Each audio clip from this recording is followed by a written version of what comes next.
emphasize on them. The text we want to use today is found in Genesis chapter 3, verses 12 and 13. Genesis chapter 3, verses 12 and 13. And the man said, the woman thou gavest to be with me, she gave me of the tree, and I did eat. And the Lord God said unto the woman, what is this that thou hast done? And the woman said, the serpent beguiled me to another person, blaming it on another person. This is a blame game that happened here. Of course, when we read from Patriarch and Prophet, page 32, paragraph 2 and 3 by Ellen G. White, she said that the devil, the father of liar, is the first to bring this self-justification, and he introduced it into our families. And what happens here? Adam committed error, and instead of being penitent to accept his fault and repent after confessing, he was trying to push it on the wife. The woman thou gavest to me. She gave it to me and I did it. But remember, he made his choice. He corrected. The woman didn't force him to get that done, but he did it out of his will. But now the consequence has come. He is pushing it away from himself and indirectly pushing it on God. You gave me the woman. But remember, in the book of Genesis 2:23, Adam said, this is now the bone of my bone and flesh of my flesh. Therefore she shall be called a woman, because she was taken out of me. Adam was glad when this woman was given him, but now a problem has come. Adam is now blaming it on God. Do you have a wife and it seems things are not going on well and you're trying to push it on her? Maybe you need to reconsider so that the marriage does not die. How about the woman? The woman said, serpent beguiled me and I did eat. In other words, God, you permitted serpent in the garden so that he will come to deceive me. Or the word beguile is to deceive. If you haven't permitted the devil to be in the garden, I wouldn't have had this problem. So she too tried to push it away from herself, indirectly pushing it on God also. So they held God accountable for the error they have committed.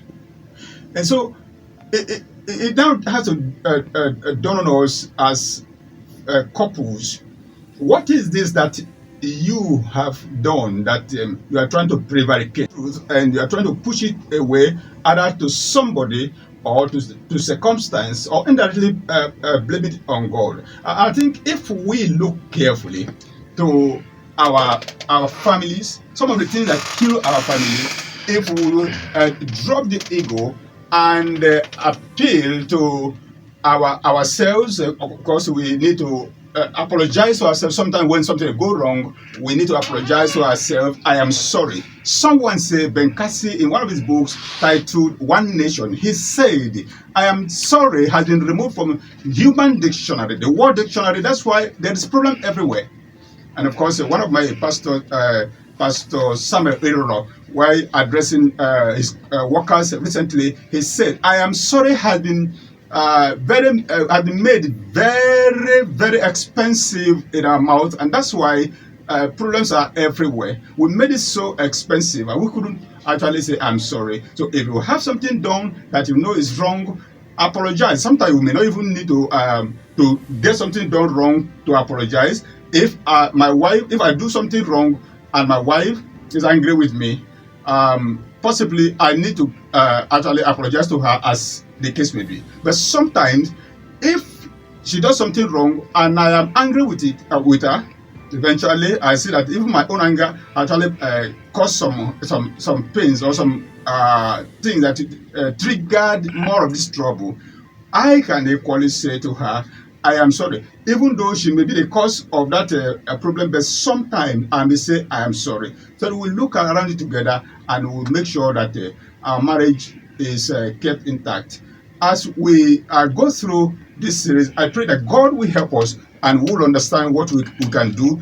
As my wife will be talking, making some points on this issue that kill our marriages, I pray God the enjoyment isn't there any longer.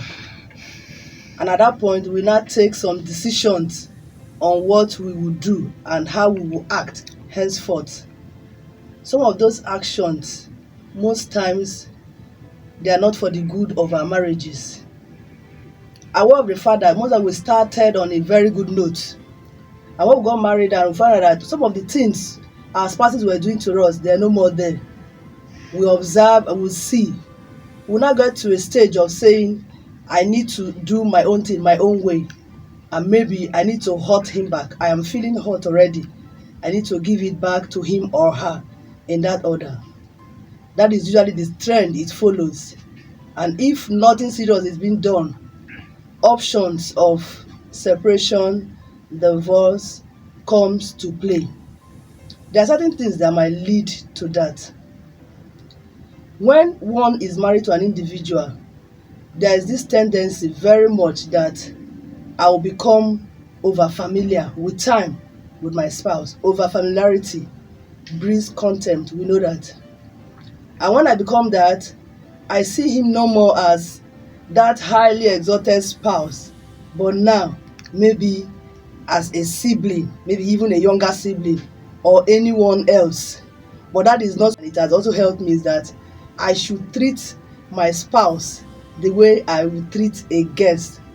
You can imagine what it is like when maybe a boss or someone that you respect, you have regard for, tells you he or she is visiting your home. There is this anticipation for that visit and this preparedness. If that will be transferred to your spouse, I want to tell you from today, if that would continue, seeing your spouse as a guest, you would change so many things. Some of those things that will need to be changed, we'll look at it at 4 different categories, even though we're constrained by time. When it comes to communication, you can never rule out the fact that some of the ways we communicate kill our marriages. Some of us, when it comes to criticism, we're number one at the highest grade. To nagging, to ridicule, your spouse, that loved one, has now been relegated to the background. Cracking nasty jokes just to belittle him. You know what it is like. If someone were to do that, your spouse, the partner in this other way was to do that to you, you would not be happy. But most times, I'll find out I am doing that. And if he or she does that to me, I will not be happy and I will even want to take offense. We find that also we show disrespect in ways we talk to our spouses. Sometimes, most times our spouses, especially the men, they are older than us. But sometimes the wives are older than the husbands. But the respect with which we're supposed to talk to an elderly one ceases to be, because we're now that familiar. I've seen everything, nothing new. So what else? And that kills our spouse. The spouse that is being affected most times proves cold shoulders when someone is no more as active as he or she used to be. Even talking to you as an individual, as a spouse, in this case, becomes rare. Sometimes we snub our spouses. My husband is talking, I will not listen. I will not even want to show that he is talking to me. That regard is there. It's very, very bad. Only silently. It's also possible that he or she might want to discuss or have time with us, but find out that we don't have that time again. When we were cutting, for me, it was like more of gist talks. Then there was this free night calls from MTN, and we were making the best use of it. Night calls, we were always, we can talk for hours. But now that we are married, we will not sit and talk for 30 minutes, 1 hour freely.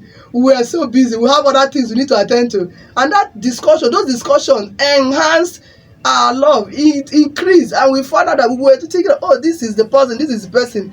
And now I can't sit down and talk comfortably, forgetting about the things that pertains to money, children, but talk to him as a friend. That time, it's no more there as it used to be. It can kill the marriage relationship slowly. We also find out that When it comes, we will not tell our spouse. We're being secretive in this case. I can decide to tell my mother certain things I will not tell my husband. The person that is supposed to be closest to me, my best of friend, I can't tell him things. I keep secrets from him. I'm eventually trying to tell him that that marriage, he is a visitor, not the part and parcel of it. We are supposed to, in every form, disregard keeping of secrets from our spouses. Sometimes we trust our spouses less. We find faults. We complain. We're so jealous. We monitor every affair of our spouse. In this case, it can be the male or the female in any order. Please, some of such is not needed. It's possible that a person will need certain privacies, even that as a couple. There's sometimes might need, that he will need some time alone. We're encouraged to also know that those times we should give them that privacy that they deserve. It could be the wife or the husband. It's also possible that you find out that while married, you take instructions from your mother, your sibling, your friend, things that pertains to your husband, your spouse. They give you suggestions, things that ordinarily I am supposed to discuss with my husband. I'll tell a friend about it to get his or her. So killing my home, my family. I'm killing my marriage silently. If there is anything I need to expose to my spouse, it should most times end there. And if there will be a need for a third party, my husband should be aware, and if possible, we do the discussion together with that third party. If it's enough, it will build the trust we have in each other. There are some of us also that any little thing that we have as a problem, we want our parents to interfere in our marriage. We're killing our marriages. We are doing just that, and there's no mixing of words. Your spouse, if it's possible, to stay far from our extended families, if that will help, it could go a long way, because the effects of our in-laws, of our relations, our friends, the effect, the impact they can have on our family, sometimes we undermine it, but that is not supposed to be.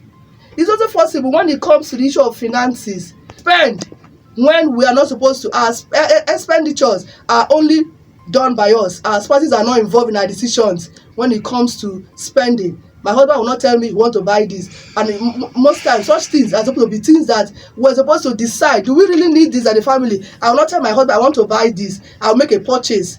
Most times it could even be an impulsive one. My husband is supposed to be involved when such major decision that has to do with purchases, use of the family funds. He needs to be involved. I need to be involved when such. But if not, if I'm relegated, it tells me that I am no more a part of that family. Really, when it comes to the issue of marriage, we're supposed to see ourselves as part of a whole, not myself.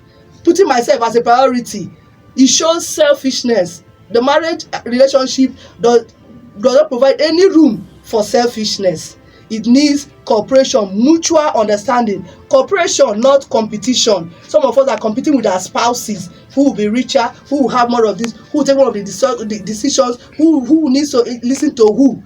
It is not supposed to be. And some of us are even judgmental. We judge our spouses based on what we think. It is not supposed to be. If we look at our marriage relationship as being a team, it will help in changing some of our attitudes. When